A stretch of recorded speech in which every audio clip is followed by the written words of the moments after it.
So that's a fat bar, close grip press, 1 1/4 press. That's where we're just going about a quarter distance off our chest, back down. If you keep listening, you'll learn more techniques on pressing.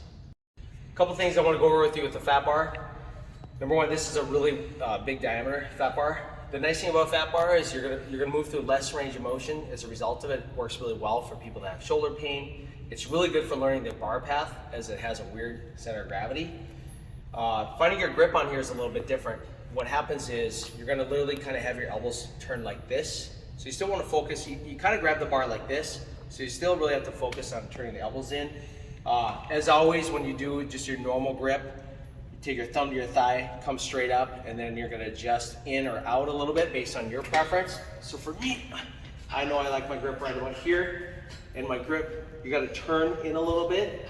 So you're holding the bar like this, and squeeze those shoulder blades together, eyes into the bar, arm rack. Spin your elbows in a little bit, and then you can go ahead and do the exercise.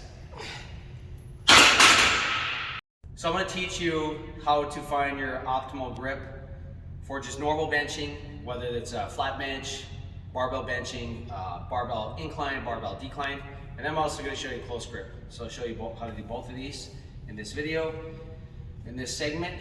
And typically at Higher Power, we typically favor more of a moderate grip. We don't like to go super wide, we don't like to go super narrow. The reason is when you do wide grip benching, you tend to put a lot more force in your shoulder. You have about 1.5 times the force. And one of the things we know is that world-class bench press, athletes, power lifters, these guys tend to be able to lift for a long time, very heavy weight. They tend to favor more of a narrow grip.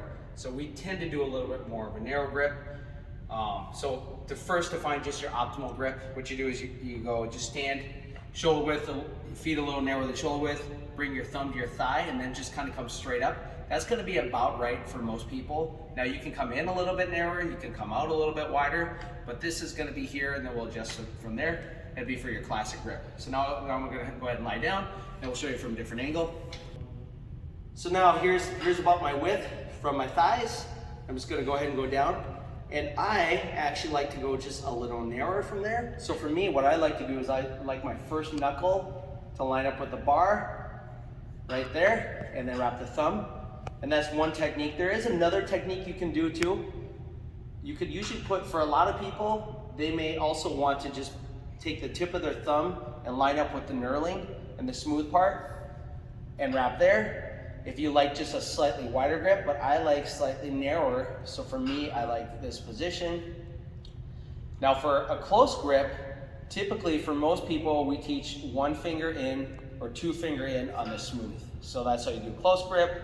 And then of course, wide grip for me would be out on these rings right here, pinky on the rings. So it's gonna vary based on you, but that's what we found to be best.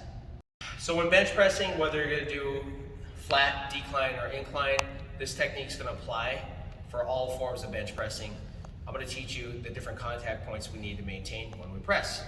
So first off is we're going to sit down on the bench and we're going to lie back. And what you want to do is you want to get your eyes underneath the bar. That's the first thing. So I'm going to get the eyes right underneath the bar. And then from there, I'm going to bend my knees a little bit. You don't want your feet out here.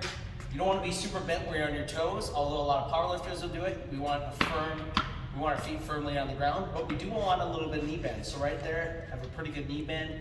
So that's a good position for me. That's gonna give me more solid base of support to press off of.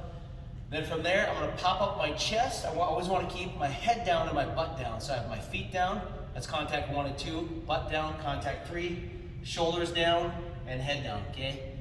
Now, next thing I'm gonna do is I'm gonna squeeze my shoulder blades together, really, really tight. That's really important that you always keep your shoulder blades anchored.